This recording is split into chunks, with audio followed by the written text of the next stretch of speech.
ടുനെറ്റ് news കാലാവസ്ഥാ വാർത്തയിലേക്ക് സ്വാഗതം. അറബിക്കടലിൽ ന്യൂനമർദ്ദം രൂപപ്പെട്ടതായി കേന്ദ്ര കാലാവസ്ഥാ നിരീക്ഷണ വിഭാഗം.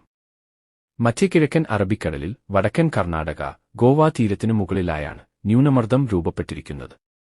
ഇനി വടക്കോട്ടു നീങ്ങുന്ന ന്യൂനമർദ്ദം അടുത്ത 36 മണിക്കൂറിനുള്ളിൽ തീവ്ര ന്യൂനമർദ്ദമായി ശക്തി പ്രാപിക്കാൻ സാധ്യതയുണ്ടെന്നും കേന്ദ്ര കാലാവസ്ഥാ നിരീക്ഷണ വിഭാഗം അറിയിച്ചു.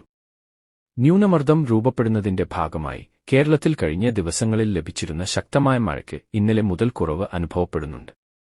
എന്നാൽ ന്യൂനമർദ്ദം രൂപപ്പെട്ട സാഹചര്യത്തിൽ നാളെ മുതൽ മഴയിൽ വർധന പ്രതീക്ഷിക്കാം. കാലവർഷത്തിന്റെ ഭാഗമായുള്ള മഴയാണ് ലഭിക്കുക. സംസ്ഥാനത്ത് ഇന്ന് 2 ജില്ലയിലാണ് ഒറ്റപ്പെട്ട ശക്തമായ മഴയ്ക്ക് സാധ്യതയുള്ളത്. കണ്ണൂർ, കാസർകോട് ജില്ലകളിൽ. ഈ ജില്ലകളിൽ യെല്ലോ അലർട്ട് പ്രഖ്യാപിച്ചു. ബാക്കി എല്ലാ ജില്ലയിലും ഗ്രീൻ അലർട്ടാണ്.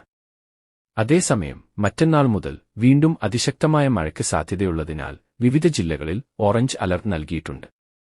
കാലാവസ്ഥാ വാർത്തകൾ കൃത്യമായി ലഭിക്കാൻ ചാനൽ സബ്സ്ക്രൈബ് ചെയ്യുക.